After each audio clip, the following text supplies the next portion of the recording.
uKristu esithi asibuye sibe sikhulule esonweni sangqaliselwa kuThixo ekubeni samkelwe kuwo umnqophiso omtsha wothando owenziwa wancangathiselwa ngegazi elilelakhe ukuze ume wona phakade.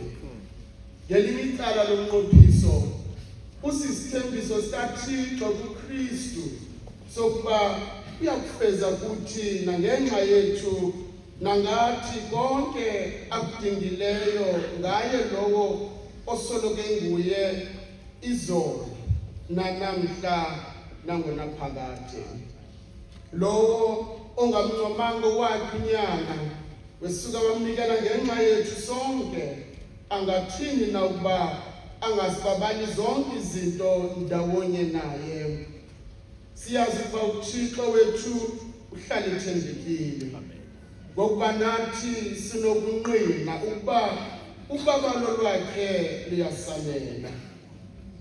Malungana lethu icala lomnqophiso uthetha ukuba thina siyazimisela ngokukhululekileyo ukuba asisayi kuziphilela kodwa siyakuphilela lowo sithandileyo wazinikela ngenxa yethu.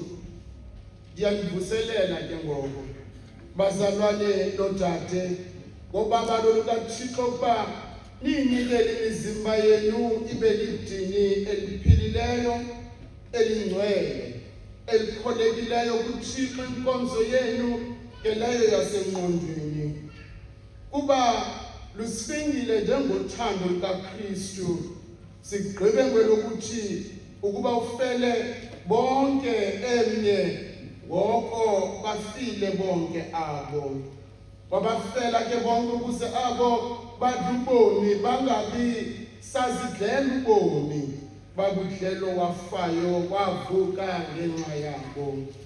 Siyazi kakuhle ukuba ngexesha eligqithileyo asifezanga esethu isihlalulo kuwo lomnqophiso sibe sikhululekile ukusibanga zona izithembiso zawo asakhululeka ukufeza amabango awo besinokudenge nokuthathana.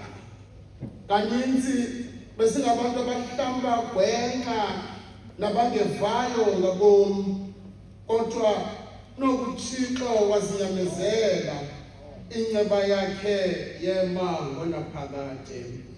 Simana siphinda ukuhlaziya amadinga okuzinikela kwethu ngokodwa sakuhlangana esithebeni senkosi. Kodwa kwanamhlanje sihlangana ngokubalulekileyo njengokuba zamana zihlangana izizukulwana zobawu bethu ukuze sihlaziye ngokucwangcisekileyo nangokunyanisekileyo lomnqophiso. Ngokodwa sakuhlangana esithebeni senkosi kodwa kwanamhlanje sihlangana ngokubalulekileyo njengokuba zamana sihlangana izizukulwana zobawu bethu ukuze sihlaziye ngokucwangcisekileyo nangokunyanisekileyo lomnqophiso uzibandakanyayo noThixo. Masisondele ke kuThixo sikhumbula ngombulelo inceba zakhe sizivavanye ngokukhanyiselwa ngumoya wakhe ukuze sibone apho siphosise khona nalapho sibafutshane khona size zithi sicamangile ngethemba lobizo lwethu sizinikele ngokutsha kuye. Masicule iculo 54 uzuko enyangweni.